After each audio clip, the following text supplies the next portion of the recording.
ఏదైనా మొహం మీదే సిక్సర్ కొట్టినట్టుగా ఉంటుంది గంభీర్ తీరు.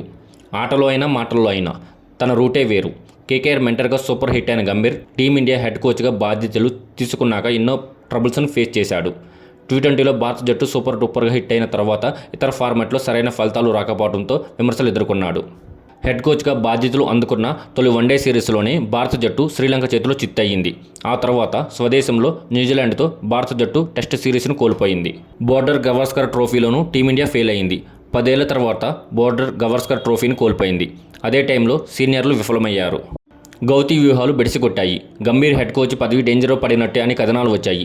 అయితే గౌతీ తగ్గలేదు. ఇంగ్లాండ్తో వన్డే సిరీస్లో టీమిండియా హ్యాట్రిక్ విజయాలు సాధించడంలో గంభీర్కు క్రెడిట్ రాకపోయినా తెర వెనుక హెడ్ కోచ్గా తీసుకున్న నిర్ణయాలు మంచి ఫలితాలే వచ్చాయి.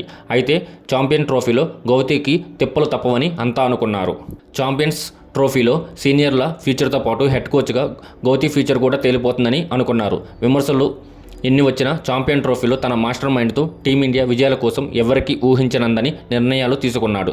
దుబాయ్ పిచ్చులకు తగినట్టుగా తుది జట్టు ఉండేలా చూసుకున్నాడు. 15 మందితో ఎంపిక చేసిన జట్టుతోనే తన మార్క్ చూపించాడు. ఎవరికీ ఊహించని విధంగా తుది జట్టులోకి 4 స్పిన్నర్లను తీసుకున్నాడు. వరుణ్ చక్రవర్తిని నమ్మి తుది జట్టులోకి ఛాన్స్ ఇచ్చాడు. 3 పేసర్లకు బదులుగా 2 పేసర్లతోనే ప్రయోగం చేశాడు. రెండో పేసర్గా హార్దిక్ పాండ్యా సేవలను వినియోగించుకున్నాడు. ఓపెనర్గా యశస్వి జైస్వాల్కు ఛాన్స్ ఇవ్వాలని డిమాండ్స్ వచ్చినా గిల్కే జై కొట్టాడు. బ్యాటింగ్ ఆర్డర్లోనూ మార్పులు చేశాడు. అక్షర్ పటేల్ను 5వ స్థానానికి ప్రమోట్ చేశాడు.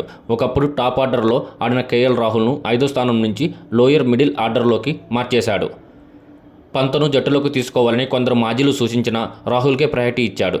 దుబాయ్ పిచ్చులపై కేఎల్ రాహుల్ బెస్ట్ అని నమ్మాడు.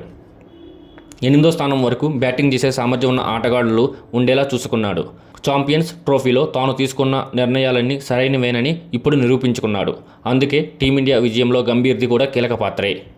ఒకవేళ భారత జట్టు ఓడిపోయి ఉంటే గంభీర్ను విమర్శకులు ఒక ఆట ఆడుకునేవారు. ఇష్టం వచ్చినట్లుగా నిర్ణయాలు తీసుకున్నందునే టీమిండియా ఓడిపోయిందనే అనేవారు. మొత్తానికి గౌతీ నిర్ణయాలు అద్భుత ఫలితాన్నిచ్చాయి.